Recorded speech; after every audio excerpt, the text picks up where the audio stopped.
and welcome to South Asia Chat, a podcast series brought to you by the Institute of South Asian Studies at the National University of Singapore. I'm your host, Nithya Subramanian, an editor at the Institute. With the United States preparing to leave Afghanistan this September after nearly 2 decades, China's interest in the Afghan peace process has been growing. Apart from hosting multilateral talks with some of the key players, it is also one of the largest investors in Afghanistan. To discuss more on this development, we have with us Dr. Lili, a non-resident senior fellow at ISAS. She is currently a senior research professor and deputy director of the Institute for International Relations, Tsinghua University, China. She also serves as Deputy Secretary General of World Peace Forum and Deputy Editor-in-Chief of the Chinese version of the Quarterly Journal of International Politics. Thank you for joining us today, Dr. Lili. Hi, my pleasure. I'd like to start off by talking about what some of the scholars have recently been saying. Some of them have been concluding that while China is pleased to see the US withdrawal of troops, it remains skeptical that Washington will go through with this. Its primary concern, of course, is security and radicalization. Would you agree with this? And what is your reading of China's views on American withdrawal? According to my own understanding, I think the Chinese concerns may be at two fronts. First is Afghanistan. The other one is the United States. As far as Afghanistan is concerned, China is very, worried about if the US just leave, and they will may lead to chaos in Afghanistan, because President Biden said, the US will leave definitely before September 11.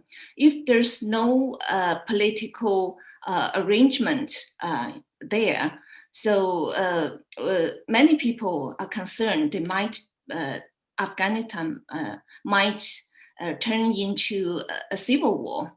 There's the possibility. So China, as a neighbor of Afghanistan, is very much concerned because if Afghanistan cannot be peaceful, it may, there will be the danger that it will return to be a safe haven for the terrorists, international terrorists, and also this insecurity might spill over to its neighbors. It's also a shared neighborhood between China and Afghanistan.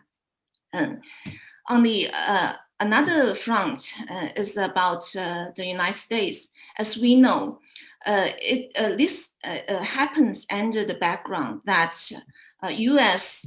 shift its strategic focus from counterterrorism to great power competition. So from the Chinese perspective, the concern is there. What does it mean to the U.S.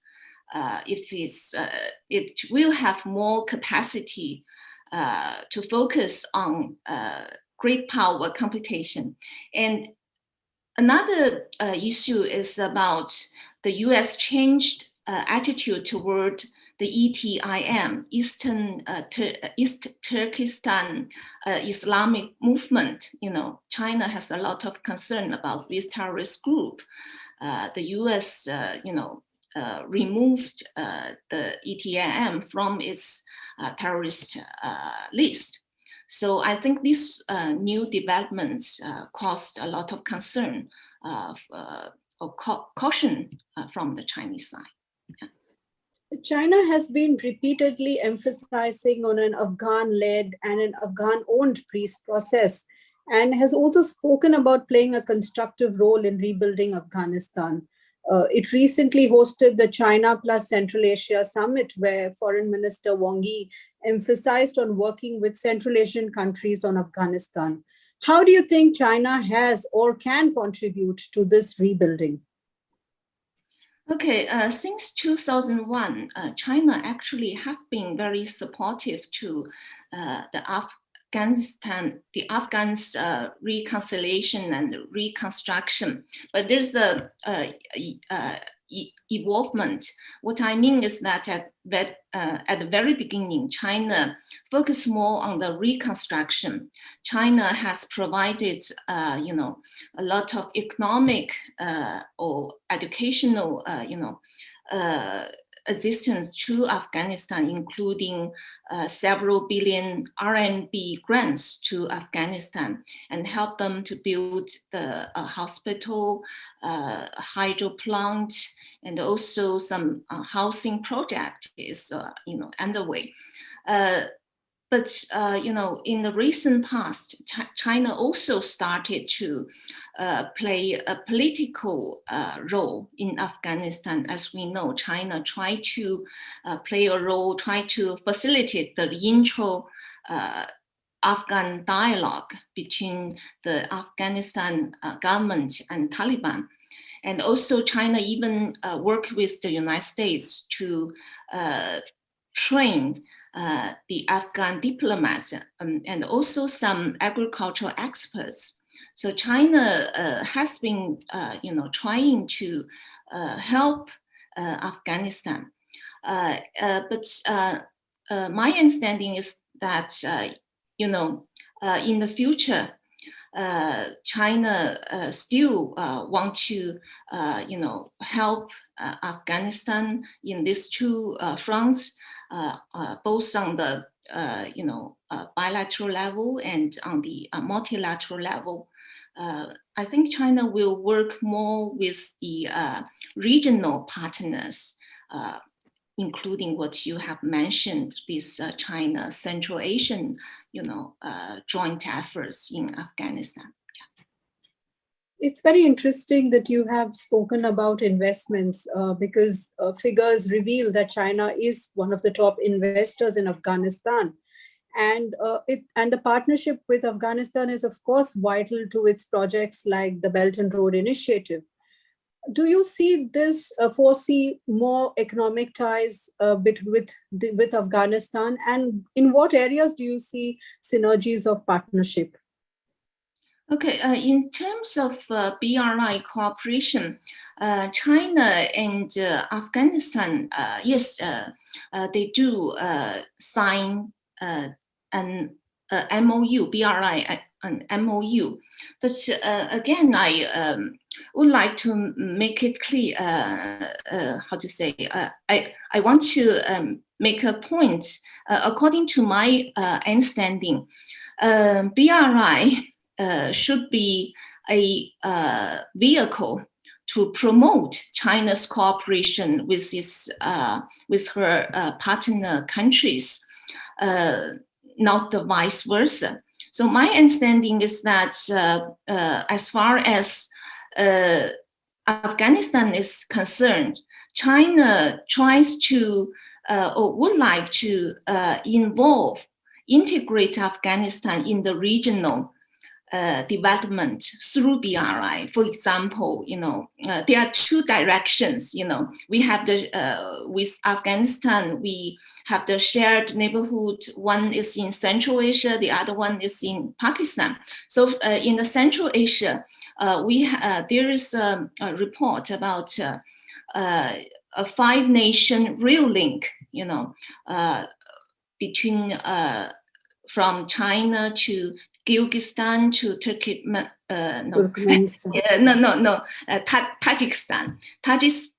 and Afghanistan, then Iran. I think there's some kind of viability study is underway. On the other side is the Pakistan. The CPEC also is exploring to extend to Afghanistan.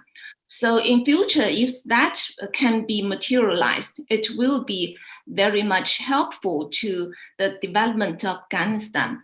But in my opinion, there's one precondition is the stability and peace in Afghanistan. So I think it will be very important for Afghanistan to realize, maintain peace after the US put out.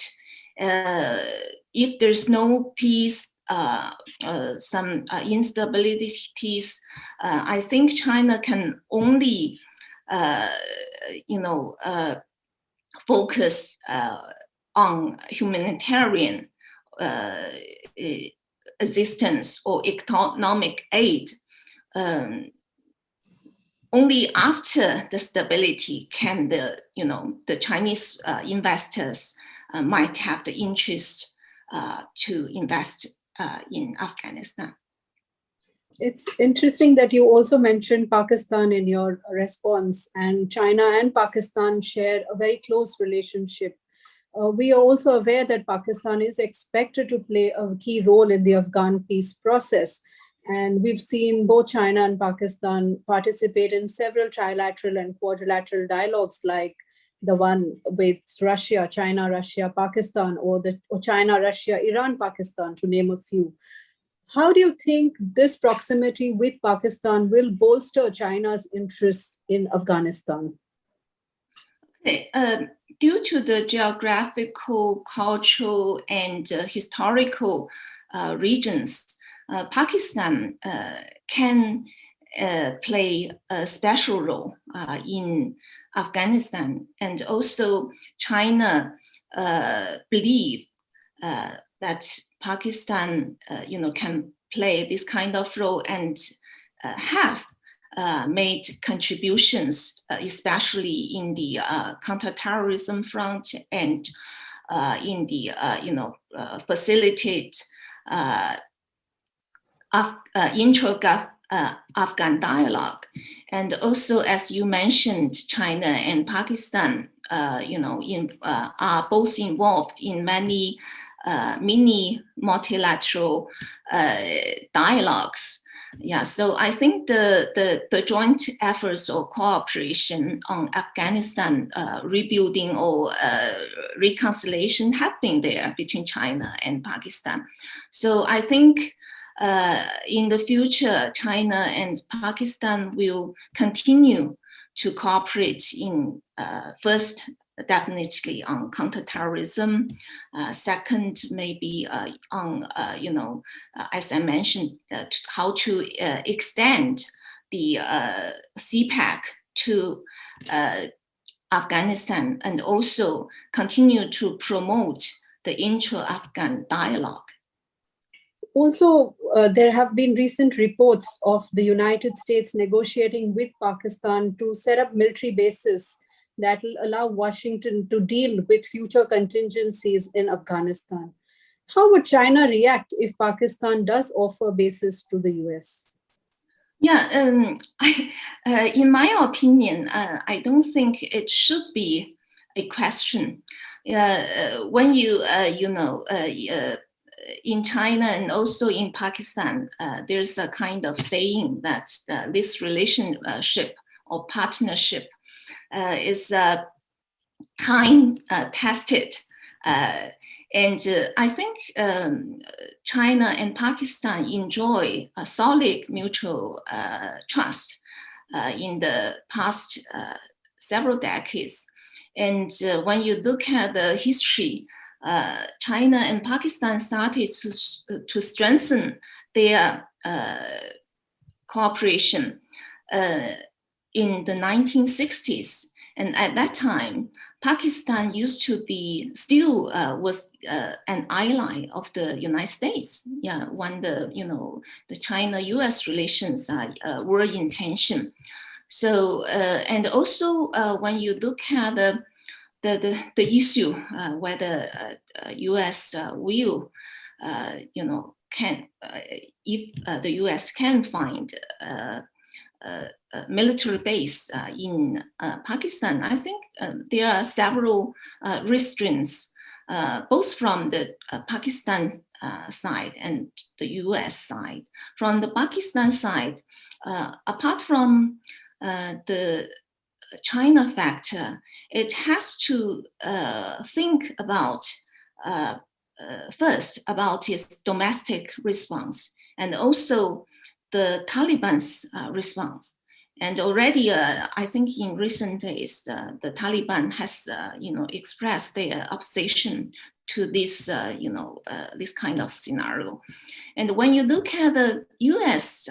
Side, U.S. I think when it's strengthening its strategic partnership with India, it has also to consider the response from the Indian side. Yeah, that's my own, interpretation. Yeah. Yes, that's very interesting, actually. Both sides have to look at their partners and their friends, as one would call them. And you also mentioned the Taliban factor. Now, it is quite evident that the Taliban is set to come to power. How much of China's strategy is driven by terrorism concerns? Because China does share a border. The Xinjiang province shares a border with Afghanistan. So how serious is this terrorism problem for China?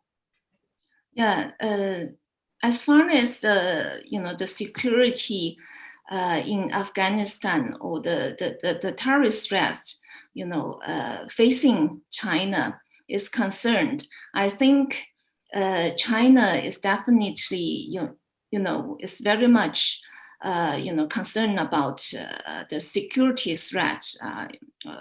As I mentioned at the very beginning, if there's no peaceful political transition in Afghanistan,